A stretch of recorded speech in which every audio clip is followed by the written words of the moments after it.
Ladies, ito ang mga dapat niyong malaman tungkol sa mga kalalakihan. Hello guys! So, ang topic natin for today, ito, mga weakness, mga kahinaan ng lalaki pagdating sa mga kababaihan. So, kung gusto mong malaman ang mga ito, panoorin mo ang video na ito. So, without further ado,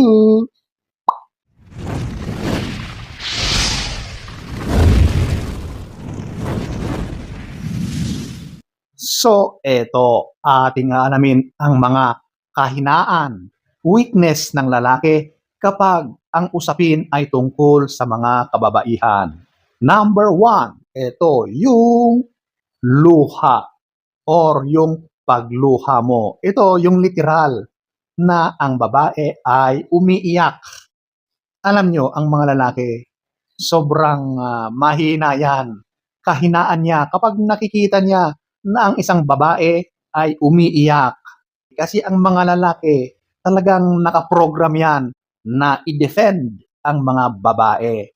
Kaya ang mga eksena kung saan ang babae ay lumuluha o umiiyak, nako, ang lalaki hindi niya makayanan na nakikita ang babae sa ganong sitwasyon or kaanyuan. Okay? Sadyang ang lalaki ay nandyan para protektahan ang babae. Kaya yung pagluha mo, yung pag-iyak mo, durog na durog ang lalaki sa mga ganyang eksena. Okay? Kaya, ladies, alam nyo na kung paano nyo palalambutin ang lalaki. Simpleng pagluha or pag-iyak, nako, lalambot na yan. Bibigay na yan. Yan talaga ang isa sa sobrang kahinaan ng mga lalaki pagdating sa inyo. Number 1. Number 2, eto, yung kaakit-akit mong itsura or katawan. Oh, alam nyo ang mga lalaki, paulit-ulit ko itong sinasabi na mga visual kaming nilalang. Napakahalaga yung nakikita namin sa inyo. Kaya kapag magaling kang manukso ng lalaki, nako, siguradong mahuhulog yan sa iyong bitag.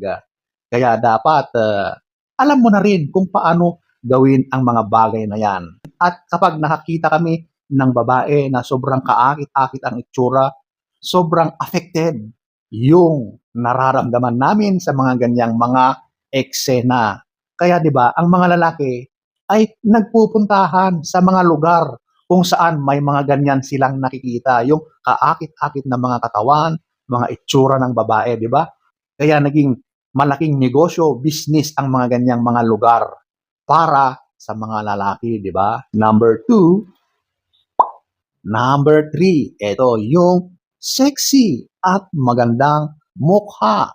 So, related ito sa number 2, di ba?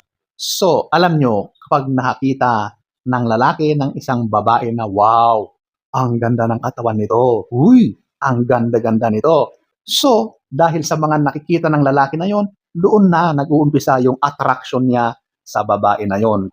Kaya napakaraming lalaki ang sadyang napapatingin talaga or sinusundan ng tingin ang mga ganitong babae na may mga ganitong katangian, di ba?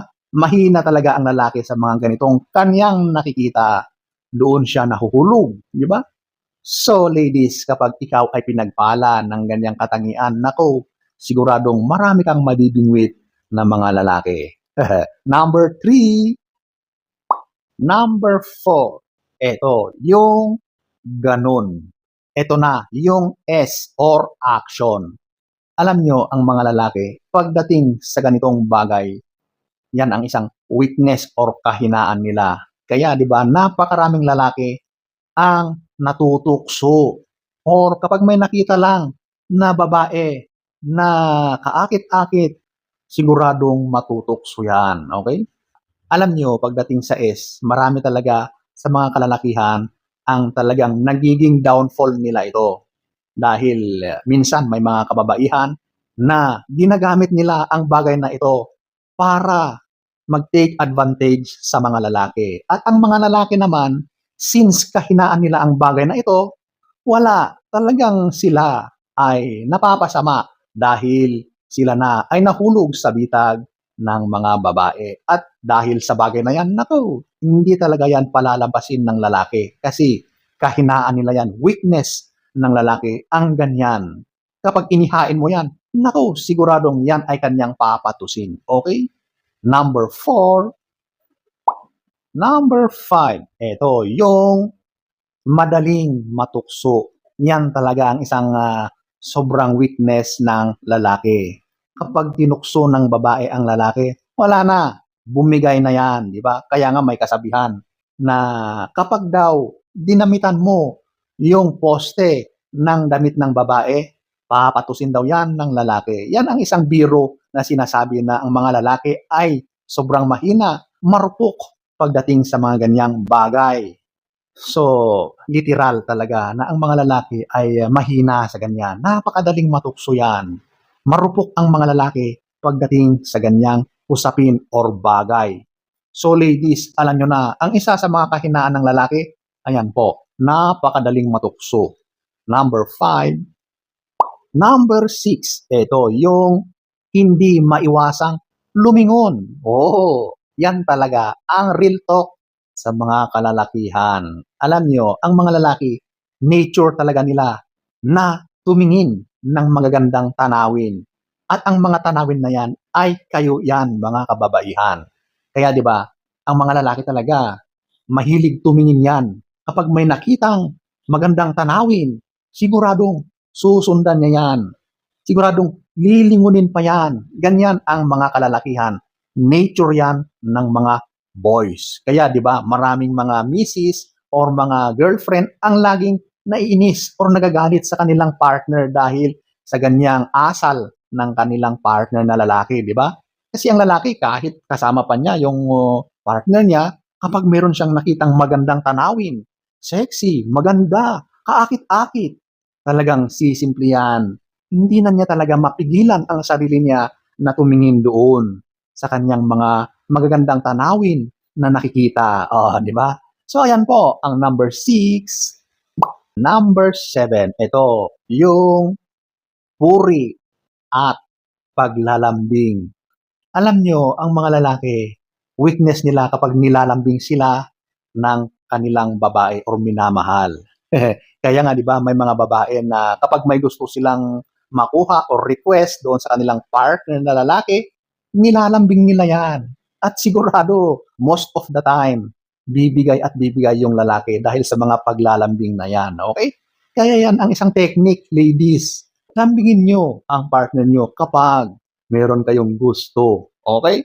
At ito pa, yung pagpupuri, isa yan sa mga inaasam ng lalaki na marinig sa iyo. Yung pagpuri mo sa kanya, mahina sila sa ganyan. Sobra-sobra din silang natutuwa kapag ang mga yan ay ginagawa mo sa kanya, yung pagpuri. Kasi nga, di ba, paulit-ulit kong sinasabi na ma-pride ang lalaki. Kaya yung mga pagpuri na yan ay pagkain yan ng kanyang ego, ng kanyang pride. Okay?